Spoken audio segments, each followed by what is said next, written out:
It was 1 month ago that we lost a member of our community that meant an awful lot to an awful many. Bob McKillop, who spent some time in the Chicago White Sox organization and was a legendary Kitchener Panther and really a sporting icon in our community, passed away at the age of 83. And I don't think that we could do a show like this without paying tribute to the man who meant so much. So what a great selection of guests we have joining us in the studio this morning, including a former teammate of Bob's. We've got Tom McKenzie in the studio with us this morning. Good to see you, Tommy. Thanks for coming by. I'm very happy to be here. Ken Schilling. These circumstances. Right. You know what? We'll make a point of talking more often, but it's good to have you here to remember Bob and what he meant to us. Ken Schilling with us as well. Spent a lot of time working alongside Bob in minor ball. Good to see you, Ken. Well, thanks for having us, and I was lucky enough to play with Bob too. Incredible stuff with us. Fantastic. And John Thompson here as well. A long history with Bob McKillop through the Kitchener Sports Association, and John's a well-known name as well in our community. Good to see you, John. Thanks for being here. Thanks, Mike. Thanks for hosting us. Ken, let's start with you, because you let me know just this morning that the Major was a nickname that was bestowed upon Bob, I guess because you looked at this guy as a leader of the people he was around. Yeah, I was lucky enough to play with Bob. I grew up through the minor baseball system, and our big goal was to go up and play with the Kitchener Panthers, to play with guys like Tommy and Gary Ebel and Bob McKillop. And Bob, when I came up as a junior, sat on the bench for a while because there were such great players there. He made you feel at home. I mean, when he talked to you, he made you feel special about yourself. So he was, and we did call him a major because he was like a major. He organized everything. He brought everything together. He was quite the man. Tom, let's talk about Bob McKillop first of all as a teammate and what he was able to do on the ball diamond. He was such a competitive guy. If I had to pick one word to describe him, it would be competitive. And I remember the one time we were actually playing, Kenny, you'll remember, in the Ontario tournament that we had. Mm-hmm. And Bob was catching, and when he wasn't catching, he was pitching. And when he was pitching, he was falling down because he was so tired. And this was the whole way the tournament. He went, and we played something like 4 or 5 games in a day. On a 2-game period, and Bob was either pitching, catching, or playing third base sometimes even at the same. He would wherever we needed him, he was always there. What was it about, you talk about that competitive streak, right? So did that stay just on the diamond? What was Bob like, major, like off the field? I would say that he was more easygoing, but there was still, when he wanted to do something, he did it the right way, and that carried on to other things as well. In fact, I think he did other stuff with hockey. He coached the hockey as well. So whatever he was doing, he set the standards pretty high.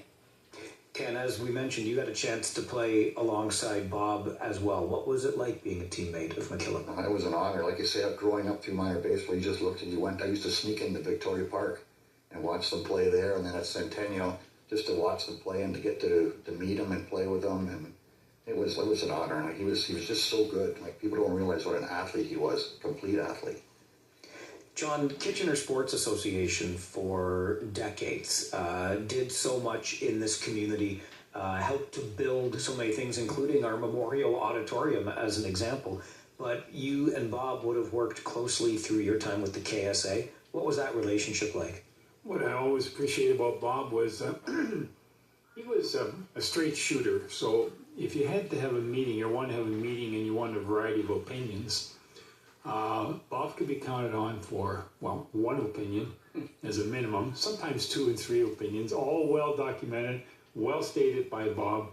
And well, he was a fun guy, but he was no nonsense when it came to sharing what's good for the community. He loved this community. He grew up in Toronto, came here. He always said that was, such a major positive decision for him. So many of the things that KSA accomplished over the last number of decades, Bob, probably behind the scenes, had a voice and a voice that was respected in shaping whatever we were going to do.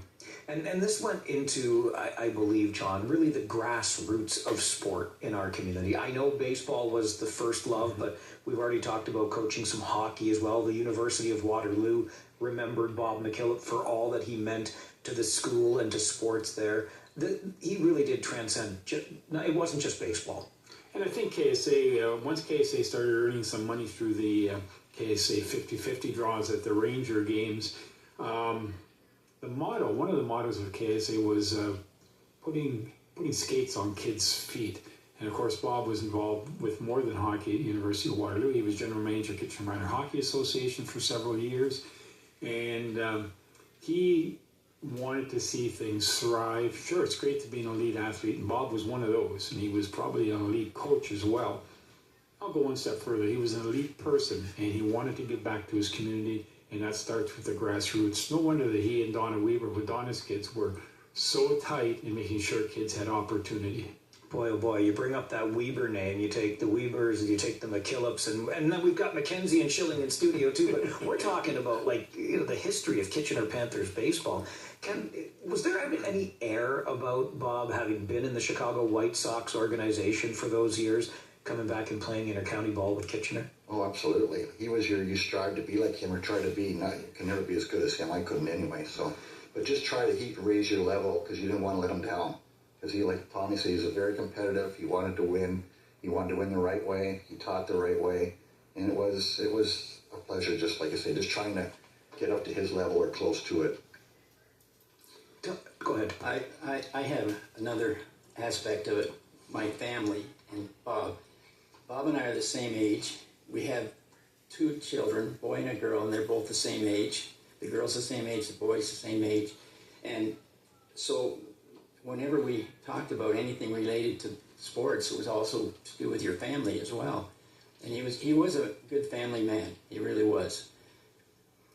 That had to be difficult, given not only being with the White Sox for a while, but the schedule that you all had as athletes here, high-level athletes in the community. Yes, that's true. And there would be times when Bob had other things on the go, and he'd show up about 5 to 8 for game time. But that was because he was juggling more than what the average person would be doing, because he took on a lot of things. And but he got it done. If I could just say something too, his wife Mark, who was a nurse, was at I had 3 children. All 3 of my children were born in St. Mary's, and Mark was there the day that they were all born. So it was sort of special. Him and Bob were very, very tight. Yeah. Ken Schilling, Tom McKenzie, John Thompson in studio with us this morning as we remember Bob McKillop. We lost him about a month ago at the age of 83. He meant so much to local sports in this community, and really even beyond sports. He was a pillar of our community. We continue our conversation here on the Mike Farwell Show. Stay with us on 570 News Radio and Rogers TV. Call the Mike Farwell Show now. 519-570-2545. 1-800-570-5715. And star 570. Time today remembering Bob. Bob McKillop, a former Kitchener Panther, a member of the Chicago White Sox organization, one of the best athletes our community has ever produced, and he meant so much more to the community in general. We've got Tom McKenzie and Ken Schilling, both of whom were former teammates of Bob's. John Thompson here as well had worked with Bob extensively through the Kitchener Sports Association.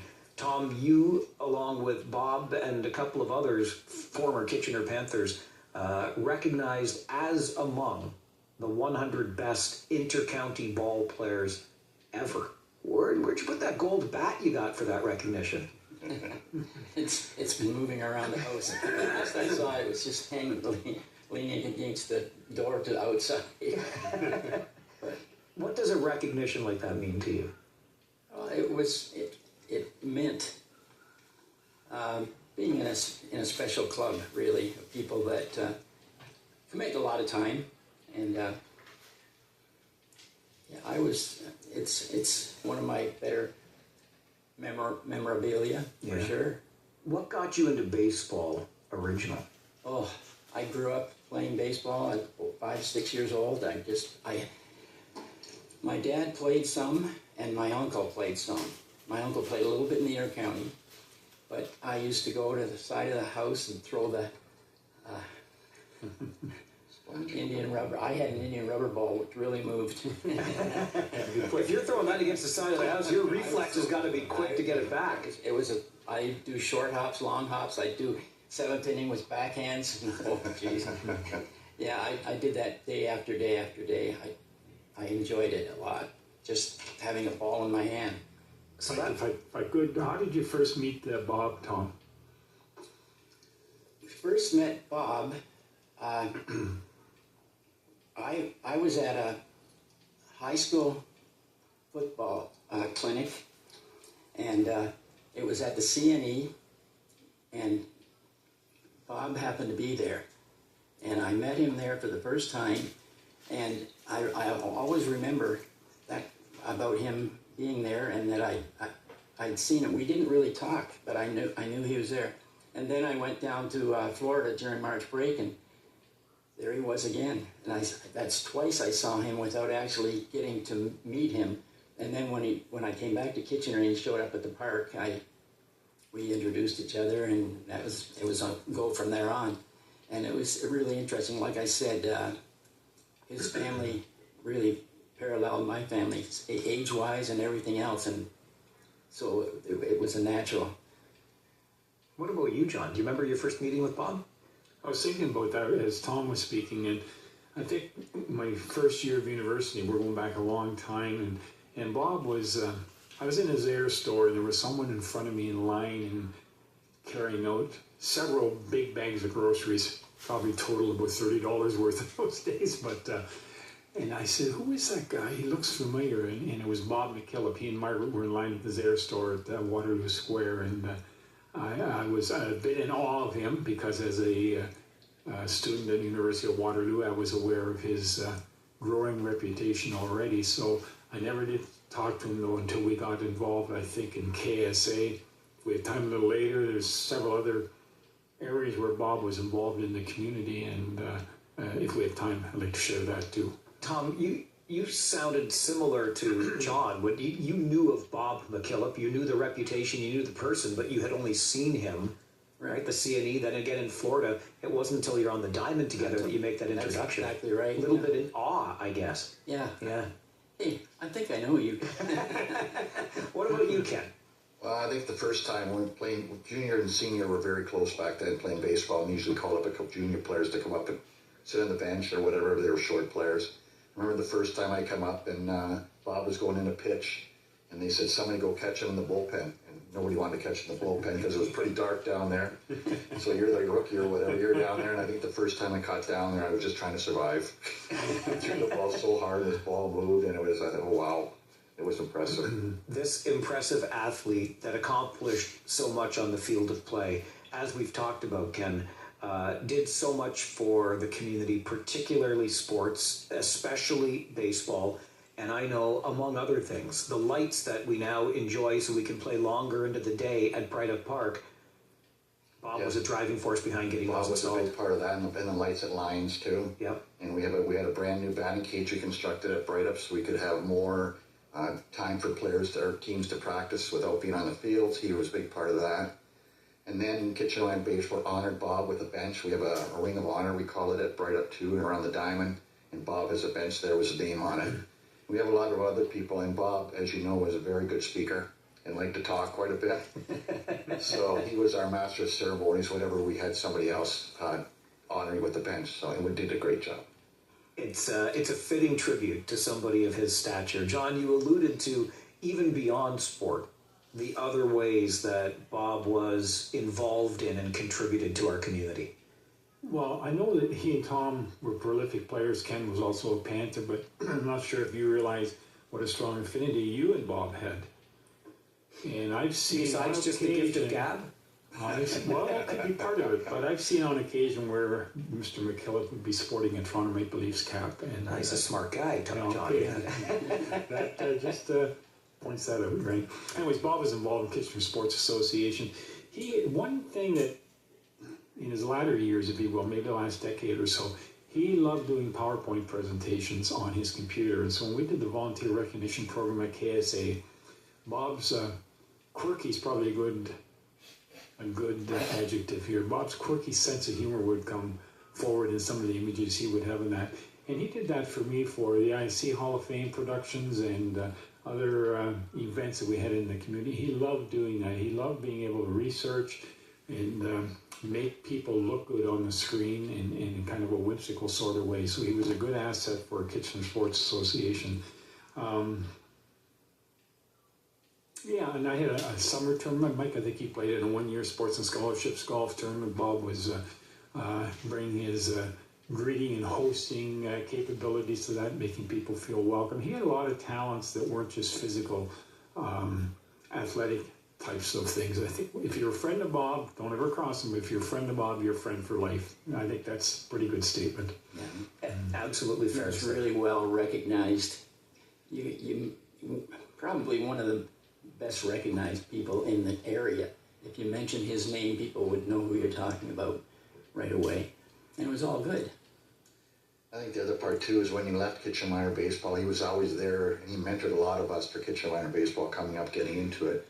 He was always there if we had a problem or something we discussed with him.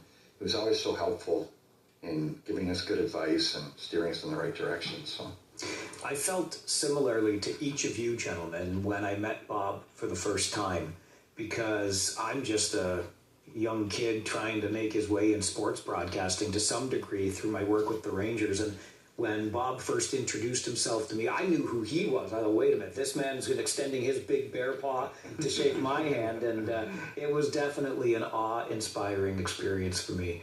Tom, I'll start with you here as we just wrap things up. But how did you receive the news? What went through your mind when you learned of Bob's passing? Well, I had been down there. Cheryl and I had been down there 3 or 4 times, and we were aware of the fact that he was on his way out. And but like we went down with the idea of just kind of talking to him and making him feel better. He ended up going out with us for dinner a couple times, and he was just his old self. Like, you had to shake your head saying, is this guy really? And then you realized that he was really in pain, but he was there for punishment. Yeah, sure. It's a good memory to have those dinners that you might not have expected that he still participated in. What about you, Ken? yeah, I think a lot of I remember Tommy always has former Panthers over for Christmas all the time. Yeah. And Bob would be there, and ex-Panthers would be there. But like I remember Bob, and unfortunately Mark passed away, I think it was in March. I think that was a huge, huge blow to him because they were very close, and she used to look after him if he was going through stuff. And but yeah, then I heard Bob, and I talked to Bill Pegg quite a bit about Bob and how he was sort of going not too well. But he'll be missed, definitely missed. He was such an inspiration to myself and a lot of other people. So. Time marches on. It's merciless, but I think you sum it up so well there, Ken. He will be missed by the community, for sure. John, what about you? And you heard the news, and what goes through your mind? Well, unfortunately, it was not unexpected. As Tom and Ken have stated, he was in decline. I remember even, like, Bob was such a straight shooter. As long ago as, 1 or 2 years ago, Bob, how are you doing? And it was a very definitive answer, not good. So he didn't mind sharing and opening up to people that, he was struggling. He was having some difficulty. Now, I guess it wasn't just 1 or 2 years, probably the last 4 or 5 years at least that he had some health challenges. Big surprise for me was that Mark passed away before Bob. I was always assuming that Bob would go first and Mark would have to do all that planning. I had hoped to get down to the Lost Forest where they live just north of Burlington, and I always used to kid Bob about that. How does anybody ever find you when you're here burrowed in the Lost Forest? And I worked through his daughter Barb, and I had a couple of occasions when we tried to set something up. So I never did get to visit him other than a phone call about 2 days before he passed away. And it was almost Bob as usual, except that he knew he was going to pass away, and he knew. I said, I'm going to try and get down to see you. And he said, well, don't make any long-range plans, I think was his way of stating it. And that was Bob, pragmatic, honest, open. And I'm glad I had that opportunity to speak briefly with him for, 2-3 days before his eventual passing. There will be a celebration of life for Bob, and that will be on Friday, October 24th at Memory Gardens, where they also had the celebration of life for Marg a few months ago. And that's on 2723 Victoria Street North, just past Breslau on the way to Guelph. So On the right-hand side. Bob, on the right-hand side, Bob would be looking down, and he would love to see anybody who had any respect for him or knew him, and come on out and help celebrate the life of a giant, the life of a legend. The three of you have been instrumental in doing that here this morning. Thank you all for being here. Thanks for having us. Thanks for having us. Tom McKenzie, Ken Schilling, John Thompson on the Mike Farwell Show, remembering Bob McKillop, 570 News Radio and Rogers TV. This is the Mike Farwell Show on 570 News Radio.